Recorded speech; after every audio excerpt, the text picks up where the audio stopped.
mau cerita tentang partai politik baru yang menurut gue keren banget. Namanya Gerakan Rakyat. Warnanya jingga, lambangnya harimau. Salamnya hura, atau singkatan dari hanya untuk rakyat, atau bisa juga hadir untuk rakyat. Sekarang ini Gerakan Rakyat sedang dalam proses melengkapi berkas-berkas supaya bisa memenuhi persyaratan pendaftaran partai politik ke Kemenkum RI. Dan sumpah, gue nggak bohong. Peraturan barunya itu, persyaratannya susah dan banyak banget. Bahkan termasuk yang paling susah di dunia.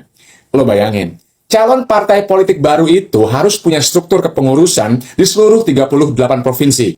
Di 75% kabupaten kota, atau sama dengan 386 kabupaten kota, dan di 50% kecamatan, atau 3.600 kecamatan, se-Indonesia. Kalau udah ada struktur kepengurusan, selanjutnya nih, masing-masing 38 provinsi, 386 kabupaten kota, dan 3.600 kecamatan tadi, wajib memiliki kantor dan izin domisili. Bukan itu doang, masih ada lagi seabrek segala macam surat-surat dan legalitas-legalitas, kayak surat keterangan terdaftar Kanwil Kumham, surat kes Bangpol, dan dokumen-dokumen lainnya yang juga wajib dilengkapi. Harus asli, bermaterai, ditanda tangan basah, dan dilampiri KTP. Nah, sekarang Indonesia itu bukan pulau Jawa doang, yang jalanannya udah bagus, di mana lo bisa milih mau pakai transportasi apa, dan akses internetnya di mana-mana lancar. Indonesia itu ada yang namanya Kalimantan, Papua, Maluku, Sulawesi, di mana di sana banyak banget kecamatan-kecamatan yang nggak selalu bisa lo jangkau melalui darat dengan nyaman, dan jaraknya bisa sampai ratusan kilometer dari kota. Lo harus lewat sungai, pakai perahu. Kalau hujan, ya lo kehujanan. Kalau kering, ya lo harus tarik tuh perahu, karena sungainya jadi dangkal. Akses internet, ya itu tergantung sama amal ibadah dan nasib lo aja. Kadang dapat, lebih sering enggak. Jangan harap juga bisa ketemu sama yang namanya Indomaret, karena buat makan aja di jalan, lo harus siapin bekal sendiri. Nah, di medan-medan yang sesulit itulah, teman-teman Gerakan Rakyat harus melengkapi segala macam persyaratan tadi. Dan alhamdulillah, sebagian besar provinsi sudah 100% lengkap, dan sebagian lagi menyusul gak lama lagi. Mungkin kalian mikir, terus apa hebatnya? Asal punya duit juga pasti jadi partainya. Ya mungkin itu benar, tapi disinilah istimewanya Gerakan Rakyat. Karena kami nggak punya uang. Sumber dana operasional kami itu cuma dari iuran dan sumbangan sukarela. Gerakan Rakyat nggak punya bohir atau oligarki yang modalin. Nggak ada tuh anak mantan presiden di Gerakan Rakyat. Gerakan Rakyat itu partainya orang biasa, bukan partai milik keluarga. Gue saksinya bahwa nggak ada satupun daerah yang dibentuk oleh kucuran dana dari pusat. Gerakan Rakyat di seluruh Indonesia itu bisa terbentuk karena dipersatukan oleh ketokohan Anies Baswedan, digerakkan oleh kepemimpinan Ketum Syahrin Hamid, dan dibentuk oleh rakyat biasa. Kami di Gerakan Rakyat yakin bahwa kalau rakyat yang bergerak, maka apapun bisa terwujud. Gak bisa dong cuman ngomong, pokoknya ada, terus tahu-tahu jadi tuh partai. Nah, kalau kalian setuju Gerakan Rakyat itu keren, ya jangan cuma nulis di kolom komentar doang. Yuk sini, gabung sama Gerakan Rakyat. Kita keren bareng-bareng. Salam Gerakan Rakyat, hura!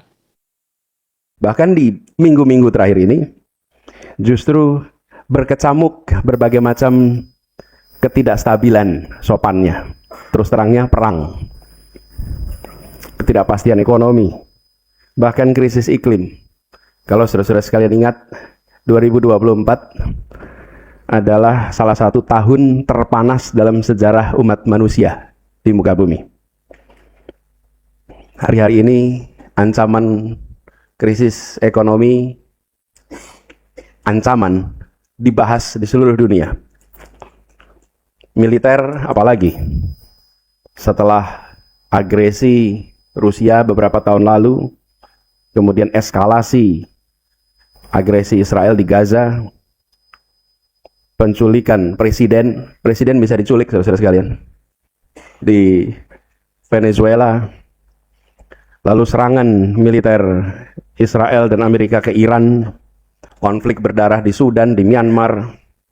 Itu semua berada dalam suasana di mana kita sedang mencoba menata diri. Dan kita sadar bahwa umat Islam itu tidak hidup di ruang vakum. Umat Islam ini berada di simpang jalan berbagai tarik-menarik kekuatan dunia hari ini. Sehingga kalau saya boleh refleksi, bulan Ramadan ini tidak cukup dimaknai sebagai ketenangan batin pribadi, tapi sebagai kemampuan membaca zaman dengan jernih tanpa kepanikan, apalagi di Al-Azhar. Al-Azhar ini masjid yang sejak awal pendiriannya adalah tempat pertemuan para ulil albab di zamannya, cendekiawan, intelektual pejuang, ulama, sekaligus juga tokoh-tokoh perubahan di masyarakat. Ini ada dua masjid, saudara sekalian, yang polanya sama. Yang pertama namanya Masjid Syuhada di Jogja. Itu berdiri tahun 50 atau 51. Masjid itu salah satu masjid pertama dengan kubah bulat yang seperti bawang itu. Apa namanya? Kubahnya. Sebelumnya kubah masjid itu seperti pendopo. Dan pada saat tahun 50, pertama kali di Jogja, dibangun namanya Masjid Syuhada, sama persis seperti ini. Tahun 50, kalau Al-Azhar tahun 53 sampai 58, kalau tidak salah ya. Selesai.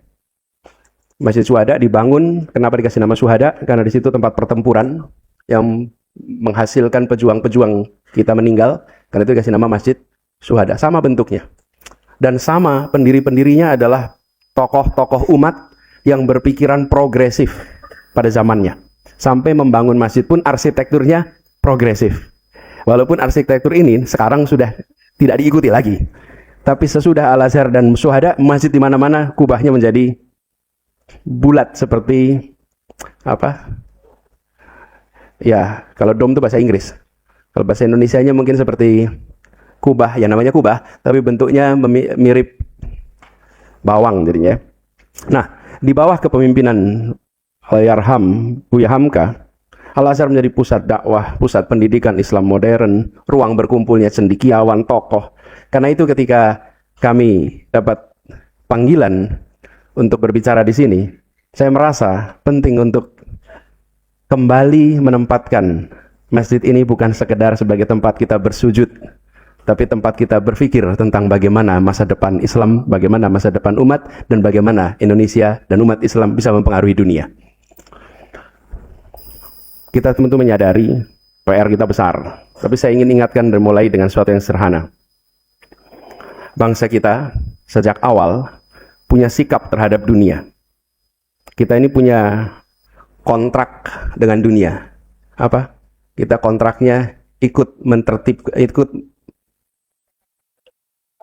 melaksanakan ketertiban dunia berdasarkan kemerdekaan, perdamaian abadi, dan keadilan sosial yang kita semua hafal. Dalam bahasa sederhana, kontrak asli kita dengan dunia adalah berdiri di sisi keadilan global dan tidak tunduk pada kekuatan manapun yang ada di muka bumi ini. Karena itu ketika kita menyaksikan ada agresi, ada apartheid, ada genocide di berbagai belahan dunia, Ramadan menjadi momen menguji kesetiaan kita pada kontrak itu. Kenapa menjadi momen untuk menguji kesetiaan pada kontrak itu? Karena di dalam diri kita ada 3 identitas bersamaan.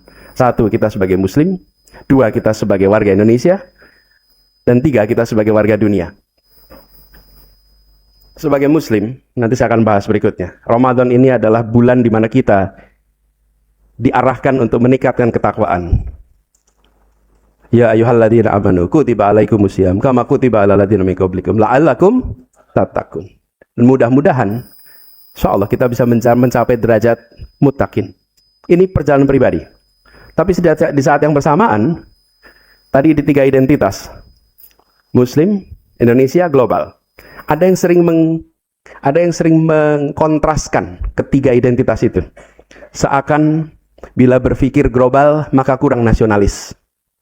Bila setia pada Indonesia berarti mengurangi solidaritas pada umat lain. Sesungguhnya, menurut hemat kami, ketiganya itu saling menguatkan apabila kompasnya sama. Kompas apa yang sama?